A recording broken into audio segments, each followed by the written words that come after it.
My name never appeared in the headlines, not at first. I wasn't the face of the corporation, nor the voice in quarterly earnings calls. I didn't own a single share of the company I helped sustain for 8 years. But behind those spotless press releases and polished executive speeches, there I was, running financial simulations, balancing risk sheets, and navigating the invisible arteries of our multinational accounts. My official title was Assistant Director of Global Finance, a fancy name for the one who made sure the math behind the magic never collapsed. My name is Daniel Kessler. I'm 35 now, and I've spent the last 12 years of my life inside balance sheets and offshore compliance matrices, working my way from junior analyst to trusted inner circle. I had a gift with numbers, not just spreadsheets and ledgers, but the kind of financial intuition that sniffed out inconsistencies buried under 10 layers of legalese. Maybe that's why Marcus Vellner, our CEO, took such an interest in me. He was charismatic, cunning, a master at turning charm into capital. To most, he was a visionary. To me, he was a puzzle I hadn't fully solved yet. The first time he invited me to his office after hours, I thought it was to discuss the hedge exposure in our London fund. Instead, he asked if I'd help him optimize a new overseas structure for asset protection. He called it confidential, internal, strategic. I called it illegal in my head, but I didn't say no. I wanted to believe it was clever tax positioning. I wanted to believe he trusted me for my integrity, not my deniability. It wasn't until the audit warning came, buried in the 5th page of an internal memo, that I felt something shift. A tension I couldn't name yet. I glanced at Marcus in a meeting later that day. He smiled like nothing was wrong. That's when I realized, maybe the setup had already begun. 3 months after that late-night conversation with Marcus, I flew to Zurich under the radar. No paper trail in the corporate system, no standard booking through the executive travel desk.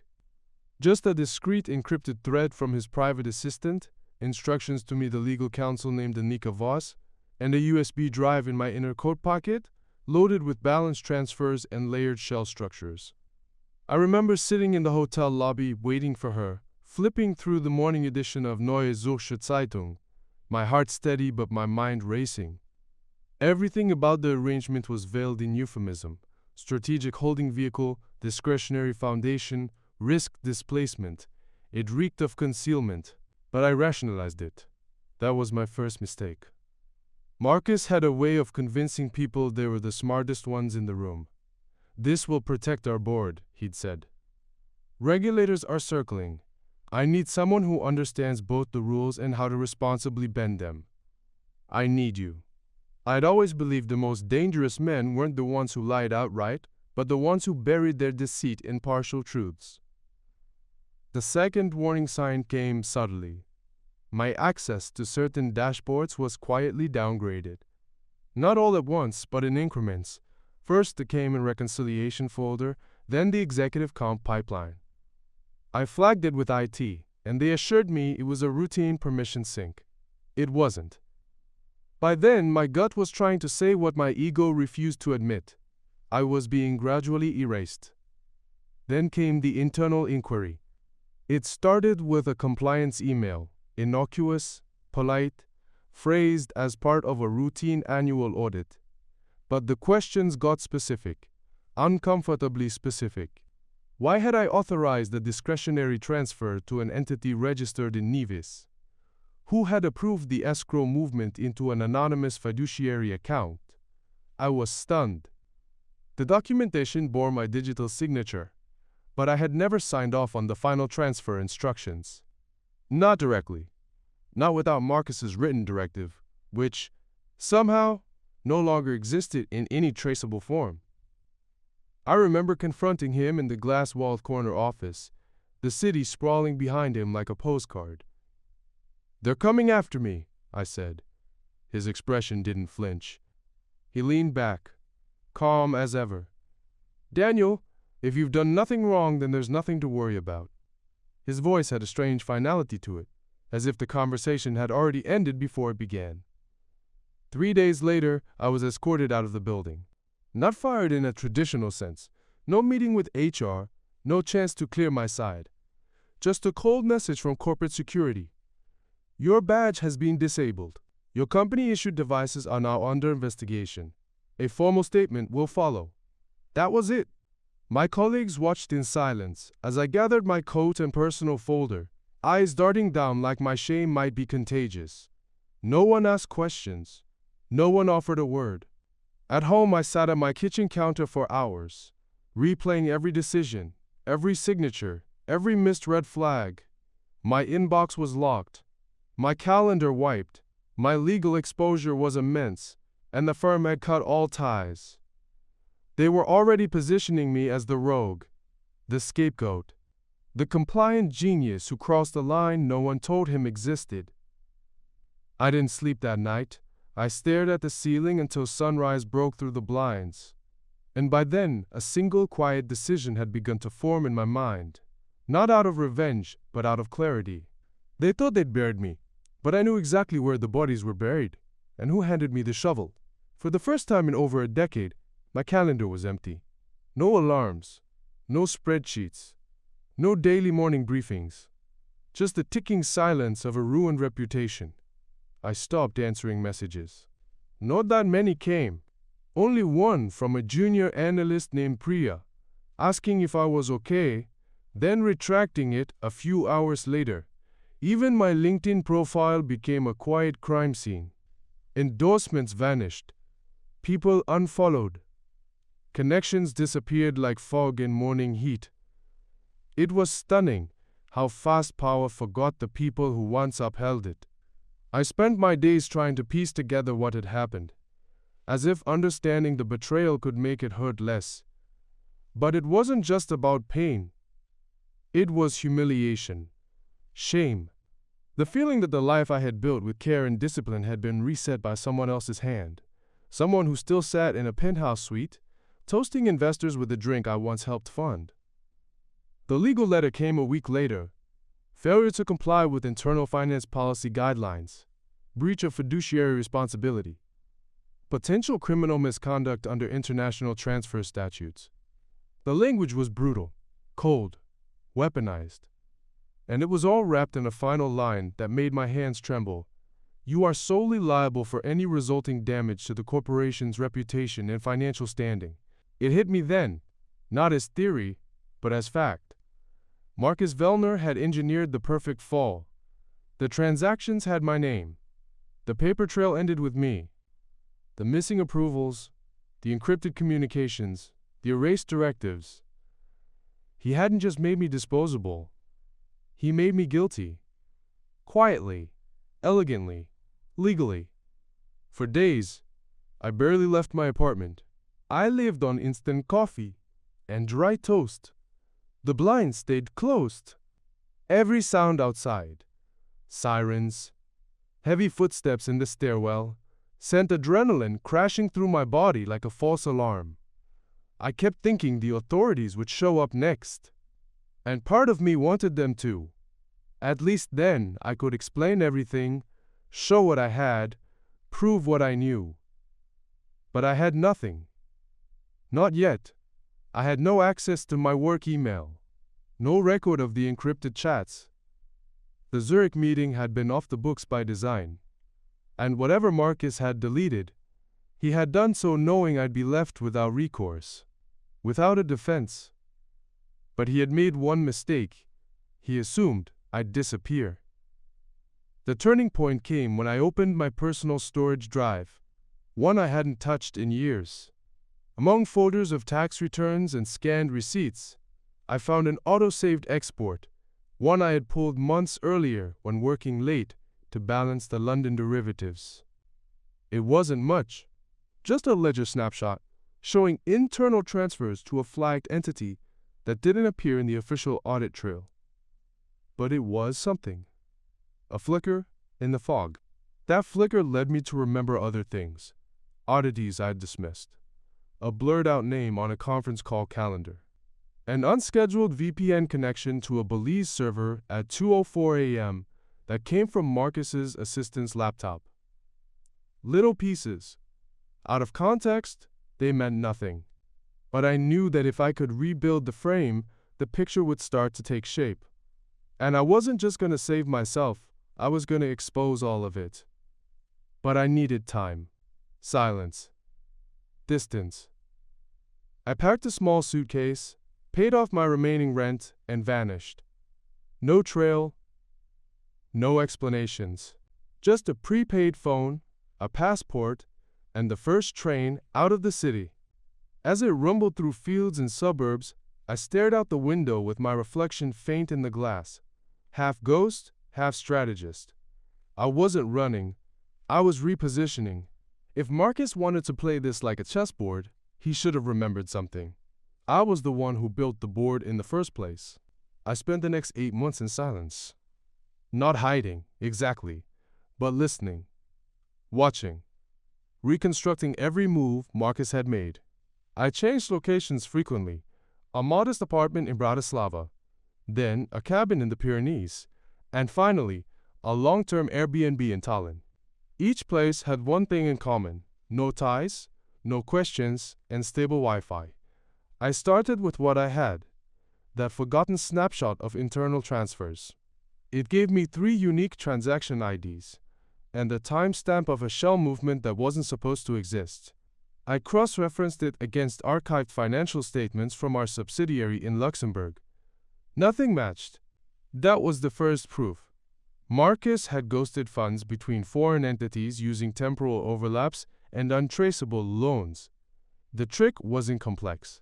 It was just buried under obscurity, too boring for most to notice, but not me. I used a mix of open-source intelligence, quiet favors from old colleagues, and scripts I'd written years ago to scrape metadata from company filings. It was like reverse engineering a forged painting, layer by layer. One name kept surfacing: Grenvale Trust Limited, a holding company supposedly registered in Cyprus. But Grenvale didn't exist on any credible registrar. I ran its listed contact number through a signal analysis tool. It bounced to a mobile device last triangulated in Panama. That's when I knew the rabbit hole went deeper than asset shielding. It was fraud. Coordinated, deliberate, systemic fraud. Still, I had no legal standing. If I came forward, I'd be dismissed as a disgruntled ex-employee with a grudge and no clean evidence. I needed leverage, something they couldn't ignore, something that would force them to listen before the spin machine buried me for good. So I started building it. I filed an anonymous tip to the Financial Conduct Authority in the UK, not to expose Marcus, but to bait him. The tip included just enough detail to trigger mild curiosity, a note about unexplained discrepancies in derivative options issued by our Singapore branch. I knew Marcus couldn't resist responding. His weakness was control. And he'd never let a regulatory thread dangle if he could quietly cut it himself.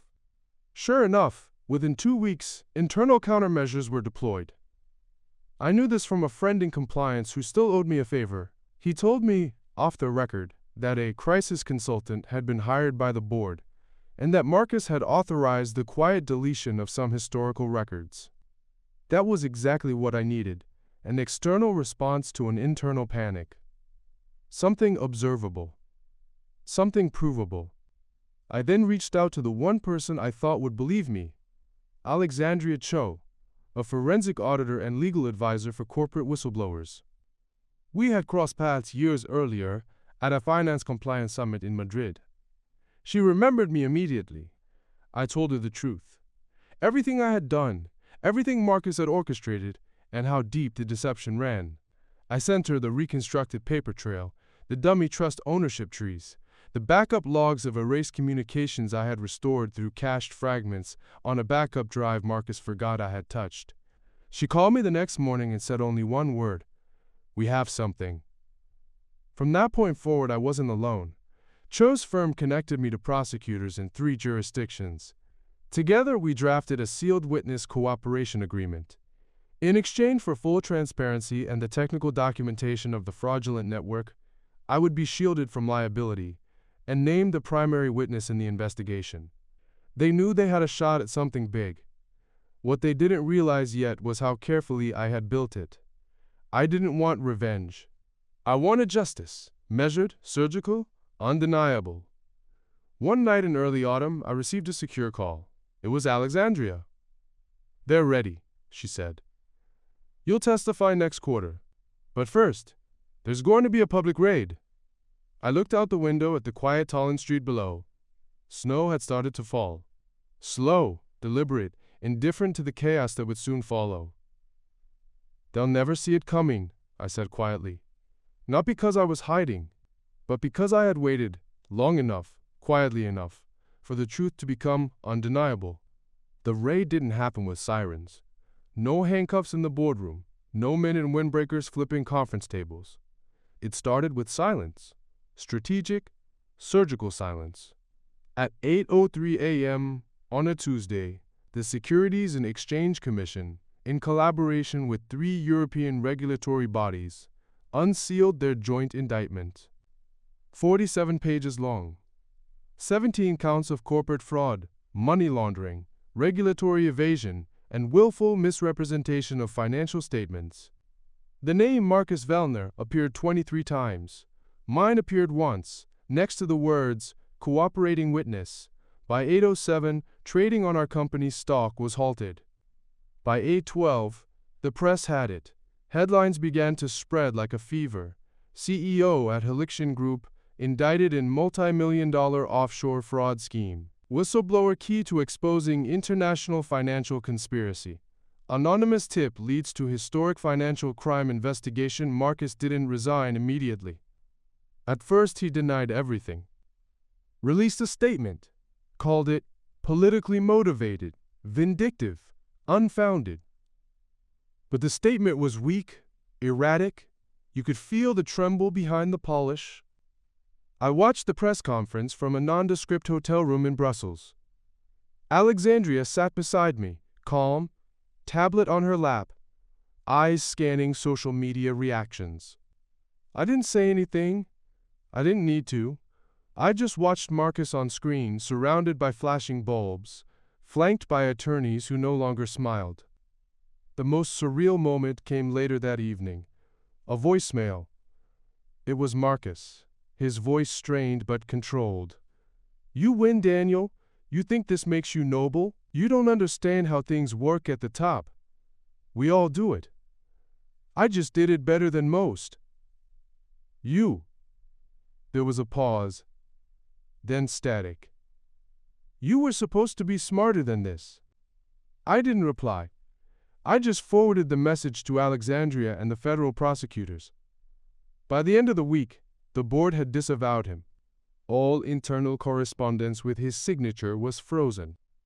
Legal teams began building cases against not just him, but the network of executives and consultants who helped make the fraud possible. I wasn't in the courtroom when they unsealed the internal communications Marcus had thought were deleted, because I'd quietly restored them. I wasn't at the shareholders' emergency meeting when they announced that multiple executives were under federal investigation. But I didn't need to be there to feel it. I felt it when Priya sent me a message, this time without retracting it. Just 6 words. "You were right. Thank you, Daniel."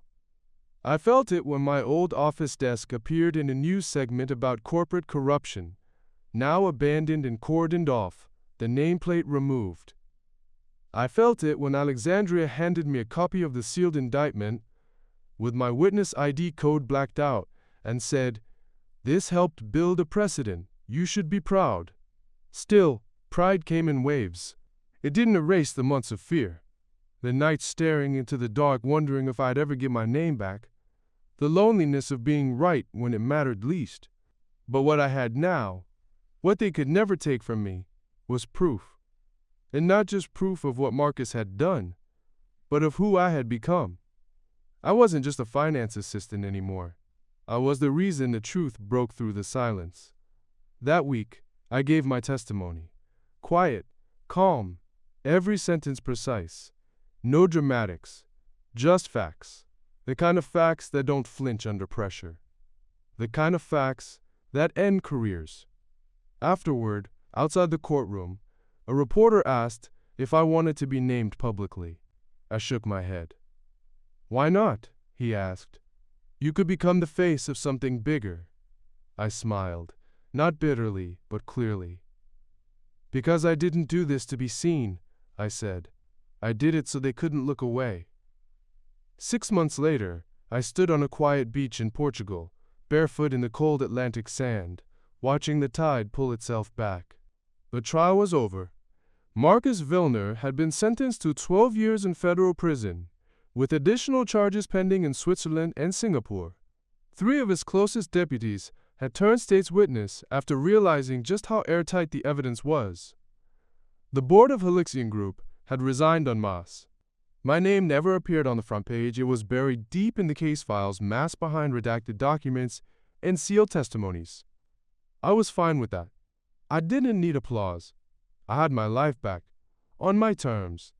After the dust settled, Alexandria offered me a consulting role at her firm, advising other whistleblowers, helping them protect themselves before things fell apart. I took it, not because I needed the money, but because I knew the path I had walked, the slow erosion of trust, the quiet panic, the way truth can rot inside you if no one listens. I wanted to be that voice, the one I didn't have when it all began. I live differently now. Slower. No luxury apartments, no 5-monitor setups or espresso machines in glass towers. I rent a modest home outside Lisbon, with olive trees in the yard and birds that wake me before my alarm. I still follow the markets, but from a distance, like an ex-athlete watching game tape.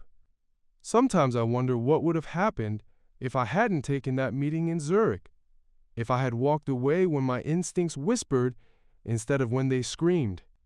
But then I remember, I didn't just survive, I refused to be erased. There's a photo I keep on my desk, just a printout of 1 page from the final court filing, framed simply. It shows a timestamp, a file name, and a signature. Mine, the one that started it all. Not because I made a mistake, but because I remembered what others forgot. Numbers don't lie. People do. Marcus once told me that the smartest men in the room are the ones who know when to look away. He was wrong. The smartest ones are the ones who never stop looking, especially when it's uncomfortable. I'll never walk through glass doors with a Helixian badge again. I'll never be in those high-stakes meetings where empires are built on confidence and invisible ink. But I sleep soundly. And every now and then I get an encrypted email from someone just like I used to be. Uncertain, afraid, sitting at the edge of a decision that could destroy everything or finally make it right. I always answer. Because justice isn't loud. It's not glamorous. It's a whisper in the dark that refuses to die. And I've learned that sometimes the most powerful position you can hold in the world is to simply be the one who tells the truth and stands by it.